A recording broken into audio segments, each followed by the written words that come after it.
సరే ఇప్పుడు ఈ న్యూరోపతి అనే పాయింట్ గురించి మనం ఏదైతే మాట్లాడుకున్నామో అది ఓన్లీ డయాబెటీస్ ఉన్న వాళ్ళలో మాత్రమే ఉంటుందా, ఆర్ డయాబెటిక్ పేషెంట్స్ కాకపోయినా పర్వాలేదు you might still have neuropathy అని అనొచ్చా? ఏంటి అసలు, how do we see this? ఇది కూడా ఒక రకమైన అపోహేనండి.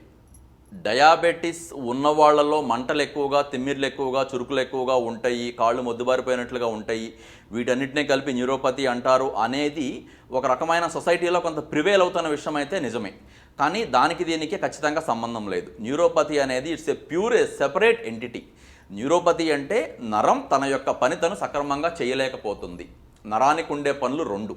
ఒకటి బలానికి సంబంధించిన పని, దాన్ని మోటార్ వర్క్ అంటాము. ఇంకొకటి స్పర్శకి సంబంధించిన పని, దాన్ని సెన్సరీ వర్క్ అంటాము. ఈ షుగర్ ఉన్న వాళ్ళలో సెన్సరీ డ్యామేజ్ అనేది మిగతా వాళ్ళతో పోలిస్తే 1 నెల, 2 నెలలు, 3 నెలలు ముందు రావచ్చు.